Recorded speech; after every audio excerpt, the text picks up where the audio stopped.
Saya ingin menyampaikan bagaimana sebagai orang percaya kita bersikap, saudara.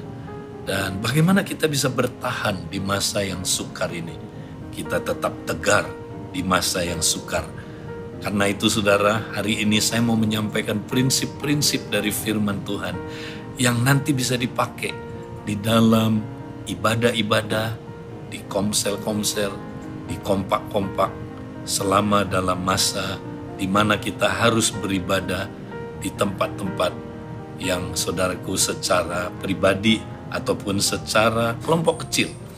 Nah, karena itu saudara, saya akan mengambil hari ini firman Tuhan dari kitab Yudas, di mana ketika orang Yahudi sedang mengalami penderitaan yang berat karena aniaya, karena kesulitan ekonomi, karena kesulitan sosial yang ada, saudaraku, mereka harus bertahan tetap tegar di masa yang sukar. Nah, karena itu saya mengambil, saudaraku, hari ini dari kitab Yudas ini. Nah, kita akan lihat dulu saudara, pertama apa tujuannya ya ada masa yang sukar di akhir zaman.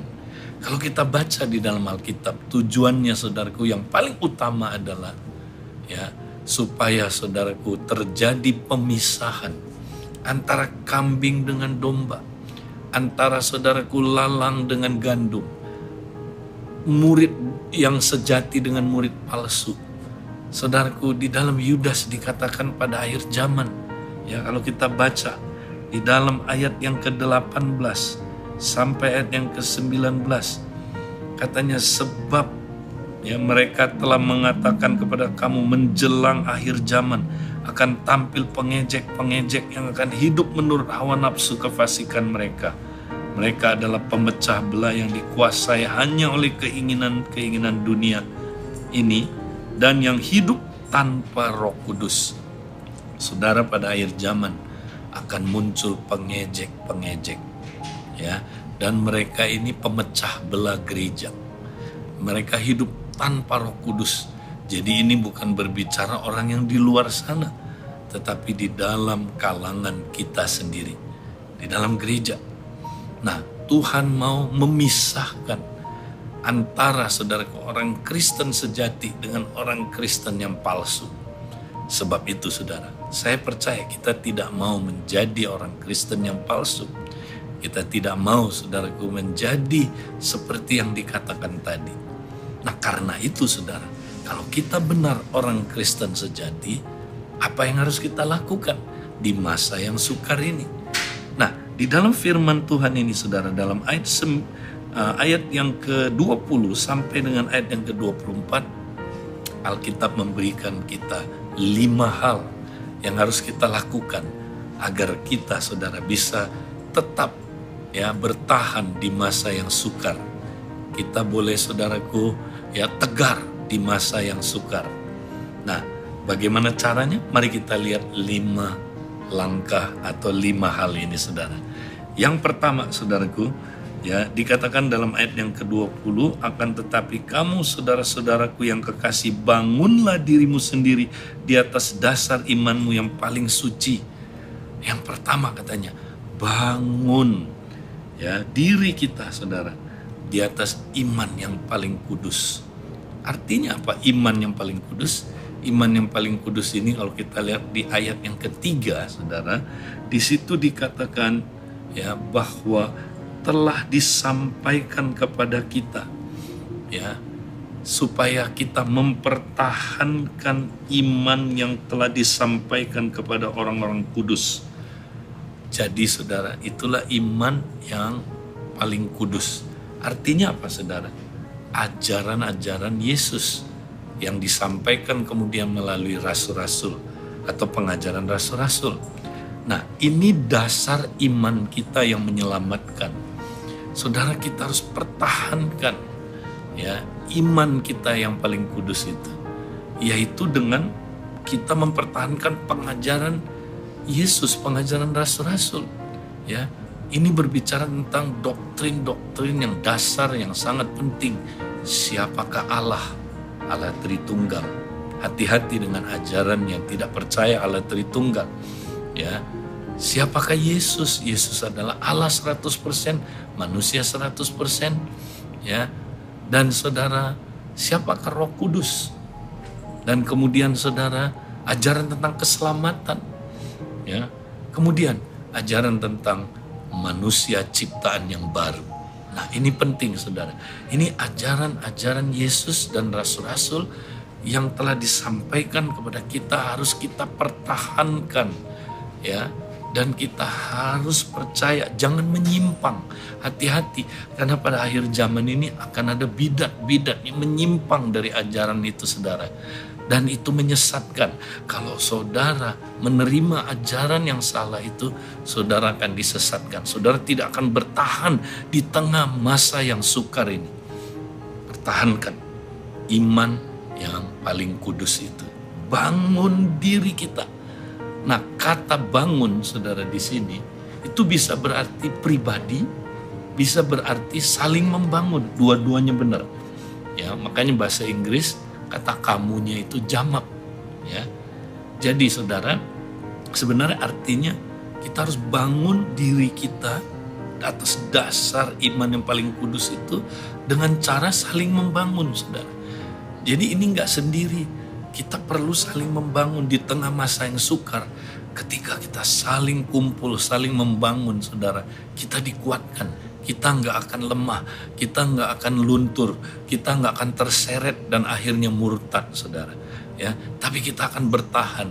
Kita nggak akan, saudara, ketakutan. Banyak orang hari-hari ini sedang ketakutan, saudara, akan virus corona, ketakutan tentang kesulitan-kesulitan yang dialami. Tapi ketika iman kita kuat, saudaraku, iman mengalahkan ketakutan. Karena musuh ketakutan adalah iman. Jadi harus kita punya iman yang kuat, saudaraku, maka kita nggak akan takut. Ya, itu yang pertama, saudaraku. Nah, kita perlu sungguh-sungguh praktekkan langkah ini. Nanti kita akan perdalam poin per poin, saudaraku, dalam ya pengajaran-pengajaran selanjutnya. Nah, sekarang yang kedua, saudara, ya bagaimana kita tetap tegar di masa yang sukar. Nah, yang kedua, saudara, dikatakan berdoalah di dalam Roh Kudus. Ya, sebab dikatakan berdoalah di dalam Roh. Ayat yang ke-20 bagian B. Nah, saudara, ini berkaitan dengan iman. Iman datang dari firman yang kita dengar, ya. Tapi juga, saudaraku, iman diteguhkan lewat berdoa dalam Roh. Nah, apa artinya berdoa dalam Roh? Berdoa dalam Roh adalah berdoa yang dipimpin oleh Roh Kudus, saudara. Roh Kudus adalah pendoa syafaat di dalam diri kita. Dia menuntun kita supaya dia berdoa di dalam kita, saudara. Melalui Yesus kepada Bapa. Sehingga, saudaraku, dia bersyafaat lewat kita. Karena itu kita harus berdoa di dalam Roh. Ya. Pada akhir zaman, saudara, Tuhan mau kita praktek berdoa di dalam Roh. Nah, berdoa dalam Roh itu salah satunya, saudara, bukan segala-galanya. Salah satunya adalah berdoa dalam bahasa Roh. Ya, sebab ketika kita berdoa dalam bahasa Roh, kita dipimpin oleh Roh, dan Roh kita yang berdoa di dalam tuntunan Roh Kudus. Wow, saudara-saudara, menurut riset, saudara, ini sudah terbukti. Ketika kita berdoa dalam bahasa Roh, saudara, maka kita membangun iman kita. Bukan hanya membangun iman kita, saudara, tapi riset membuktikan bahwa orang yang berbahasa Roh, saudara, maka imun sistem tubuhnya itu naik 30 sampai 40 kali. 30 sampai 40%, ya. Dan ini, saudaraku, akan menolong kita ketika kita sering berbahasa Roh, saudara.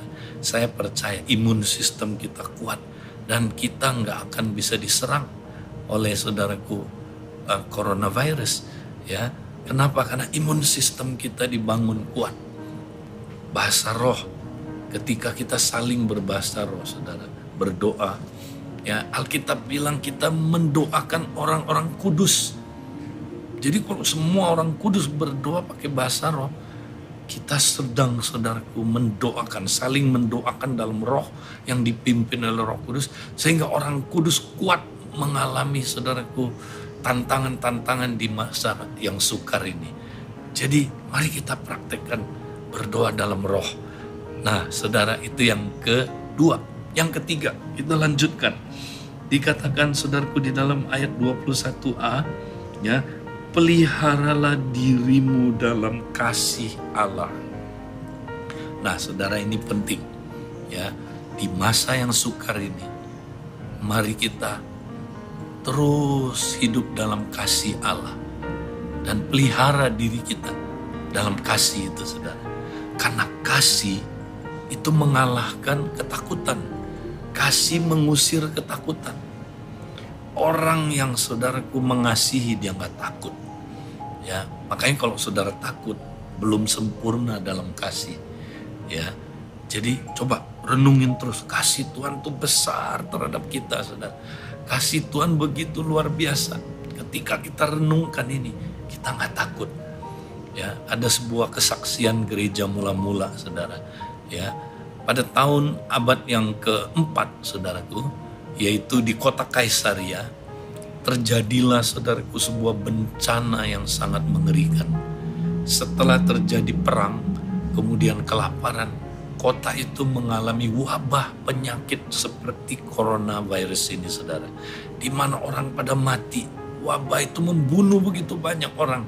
Akhirnya orang-orang yang tidak percaya, orang-orang pagan, penyembah berhala, mereka semua kabur dari kota itu, lari, meninggalkan orang-orang sakit. Keluarganya ditaruh di luar rumah, dibiarkan mati. Tidak ada yang peduli, saudara. Mayat bergelimpangan semua, ya, kena penyakit yang mewabah. Orang tidak percaya, kabur semua. Tapi yang heran, saudara, menurut laporan Eusebius, penatua di kota Kaisaria, orang Kristen tinggal, saudara. Enggak ada yang lari, tinggal. Mereka, saudaraku, tidak takut sama wabah penyakit itu. Mereka bahkan angkutin mayat-mayat itu. Mereka, saudaraku, pelihara orang-orang yang sakit, kasih makan. Mereka sendiri sedang menderita, saudaraku, tapi mereka memberi. Dan hal itu, saudara, membuat orang-orang begitu tersentuh hatinya, saudara. Saudaraku, ada juga orang Kristen yang meninggal, ya, tapi kebanyakan mengalami mujizat. Mereka tidak kena virus itu atau wabah penyakit itu, saudara. Dan yang luar biasa, tercatat dalam sejarah, oleh karena perbuatan orang Kristen yang penuh kasih, yang melayani orang-orang lain yang menderita, saudara. Oleh karena itulah, maka kerajaan Romawi akhirnya memeluk agama Kristen, saudara. Wow, seluruh kerajaan Romawi memeluk agama Kristen karena dari, saudaraku, perbuatan orang Kristen yang penuh kasih itu. Saudara, mari di tengah situasi kita mengalami, saudaraku, ya, penderitaan, kesukaran ini, kita jangan egois, jangan pikirin diri sendiri. Mari kita hidup penuh kasih Allah sehingga, saudaraku, kita bisa memperhatikan orang-orang yang menderita, orang-orang lain seperti gereja mula-mula. Nah, kemudian, saudara, selanjutnya, bukan cuma itu, katanya nantikanlah rahmat Tuhan yang akan datang itu. Ini ayat 21b. Saudaraku, kita mesti menantikan, ya, kedatangan Tuhan yang kedua kali, yang membawa rahmat buat orang yang tidak percaya, saudara. Tuhan Yesus datang membawa hukuman yang mengerikan, ya, hukuman karena pemberontakan manusia, kejahatan manusia. Tetapi bagi orang yang percaya, bagi kita, Tuhan datang membawa rahmat, di mana, saudaraku, belas kasihannya, ya, membawa kita, saudaraku, supaya kita boleh diselamatkan dan kita, saudaraku, mengalami, ya, kedatangannya, di mana itu menjadi pengharapan yang besar. Kedatangan Tuhan, saudara, menjadi pengharapan. Ketika kita ada pengharapan, Tuhan pasti datang. Takut itu hilang. kita akan sanggup bertahan di masa sukar. Karena orang yang punya pengharapan, orang itu saudaraku akan punya saudaraku daya tahan. Dan dia akan mampu mengatasi kesulitan apapun dalam hidupnya. Nah selanjutnya saudaraku, supaya kita bisa ya saudara hidup menantikan rahmat Tuhan yang akan datang itu, maka yang terakhir kita mesti tunjukkan belas kasihan kita ya kepada siapa aja. Kalau saudara baca ayat 22 sampai ayat 23 ya, kita mesti tunjukkan belas kasihan pertama kepada orang-orang yang ragu-ragu. Artinya orang yang saudaraku lemah imannya. Nah makanya kita jangan saudara menghakimi. Kalau ada saudara kita yang lemah imannya, dia juga ikut takut ya menghadapi coronavirus, jangan dihakimi. Tapi kita saudaraku kuatkan dia, kita kuatkan dia, kita teguhkan dia ya, supaya orang yang ragu-ragu saudaraku, orang yang lemah imannya dikuatkan. Kemudian siapa lagi yang kita mesti tunjukkan belas kasihan? Orang yang tercemar katanya. Orang yang jatuh, orang yang terikat dalam dosa di masa sukar ini. Ada orang yang gak bangkit-bangkit, saudaraku, sulit. Ya, nah kita mesti tolong dia. Tapi katanya jangan terlibat dalam dosanya. Kita tapi angkat dia, lepaskan dia dari keterikatan, ketercemaran itu saudara. Nah, tapi bukan hanya itu yang terakhir saudara. Ya, saya tambahkan ayat di mana saudaraku ya tujuan kedatangan Tuhan ya, Matius 24 ayat yang ke-14. Kita lihat saudaraku, Tuhan datang untuk supaya saudaraku menjemput tuaian dia yang terbesar ya.